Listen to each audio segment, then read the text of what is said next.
let's do something interesting today. Today, we're going to talk about greenhouse floors. It's one of the most overlooked parts of a greenhouse. And if you want to run a successful greenhouse early in the spring, late in the fall, or even into the winter, you got to consider a floor.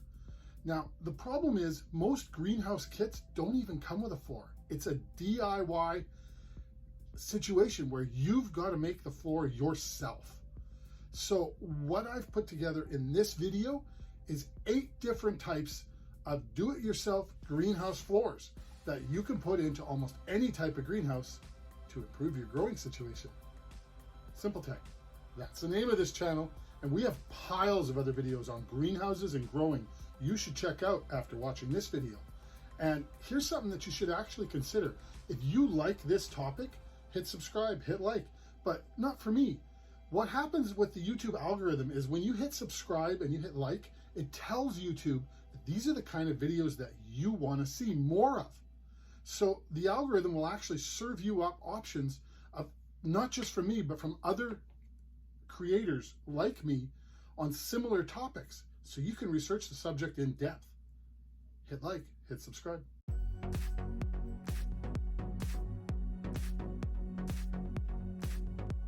So the first floor we need to consider is a dirt or soil floor.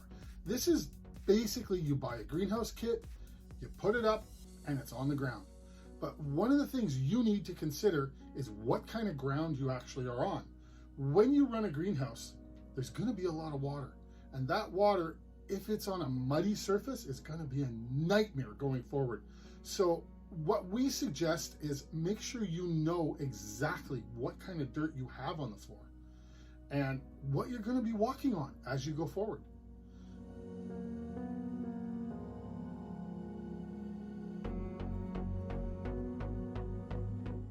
This leads us into the first option in greenhouse floors, which is gravel or pebble floors. Gravel is a wonderful material. It packs tight and it makes for a wonderful material to walk on when it gets wet. It stays hard. Pebble floors basically do the same thing, but they don't ever pack as tight. So although it adds to the budget, because often to get enough gravel to do a greenhouse floor, you're looking at probably $200 to $500, depending on where you live. And pebble could be more if you want river rock or anything special. But it's something you really need to consider when making your greenhouse. One of the things I suggest is to use something like quarter down. It packs with a little bit of water tight like concrete.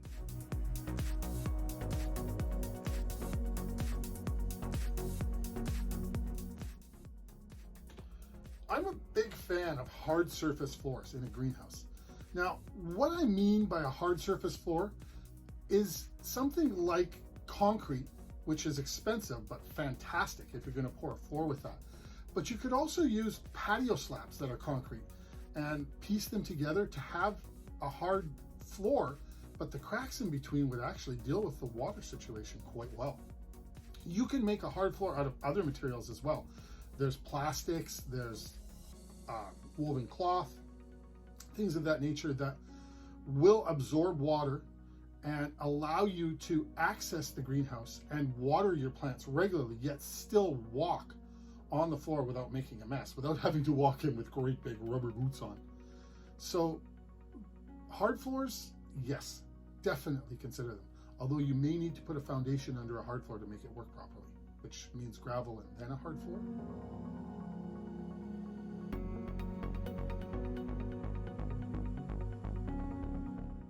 Now, insulated floors. Now, this is something that's really worth considering. Often with a greenhouse, there isn't much insulation if you're using single layer poly, but as soon as you move up to double layer poly or double or triple layer polycarbonate or double insulated glass, you've got insulation on the top and on the sides of your greenhouse. But what about the bottom? The ground in cold temperatures can be very cold and can suck out an enormous amount of your heat. So why not insulate the floor? If you were to put 4-6 inches of insulation on the floor and then add a hard floor surface on top of it, you've just increased the amount of insulated area in your greenhouse probably by 1/3. And that means you're going to need less heat to heat your greenhouse as you go forward. Now that is a wonderful thing for your budget and for everyone concerned.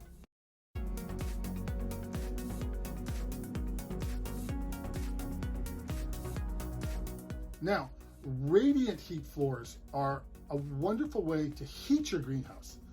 Radiant heat floors can be done in a number of ways, but the primary ways are either to put the radiant heat heating tubes through concrete on top of an insulated floor, or have an insulated floor and put a material like sand and then have concrete patio slabs on top to form your walking surface, which still allows water to seep through, but you can access the radiant heating tubes at any point quite easily if you do it like that. Regardless of which way you do it, a radiant heat floor can actually cool your greenhouse as well. If you were to run cool liquid through the floor and have the fans go off of it, you'll get a cooling effect. If you run hot liquid through the floors, you're going to get a heating effect. And radiant heat floors are one of the most efficient ways to actually heat your building. And if you're looking at heating a greenhouse at night, there really isn't anybody going inside and outside of it. So it works well. And it's something that if you can afford to put it in and you have something like a wood boiler or some other method of heating liquid to radiant heat your floor, it's extremely efficient.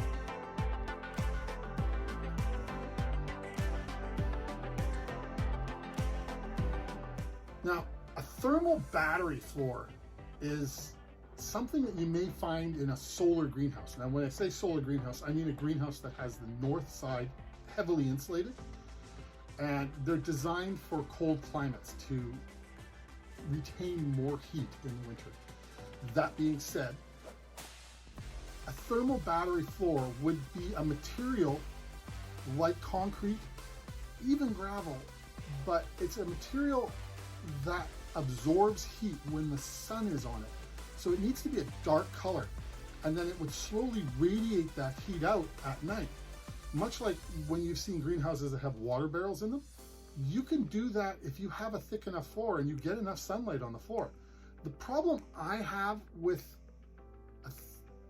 a radiant thermal battery floor is to get enough sunlight on it, you actually have to have less plants in your greenhouse. And for me, the greenhouse is about loading it with as many plants as possible because plants are the money.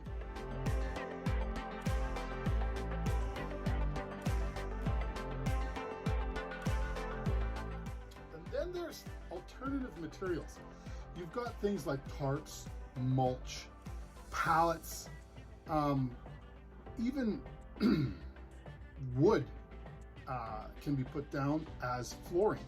And this is kind of a cheap way to go about it if you've already got your greenhouse up and you need something on the floor because you found out that when you're watering the plants, guess what? The ground got kind of muddy and gooey and you had to deal with that. So there are ways to quickly put something down that you can walk on and at least get what you need to have done: planting, harvesting, pruning your plants, and watering without getting stuck in the middle of the floor of your greenhouse. I don't suggest this. Think out your floor and do your floor right first before you put your greenhouse up. But, you know, if you didn't, still got to do something.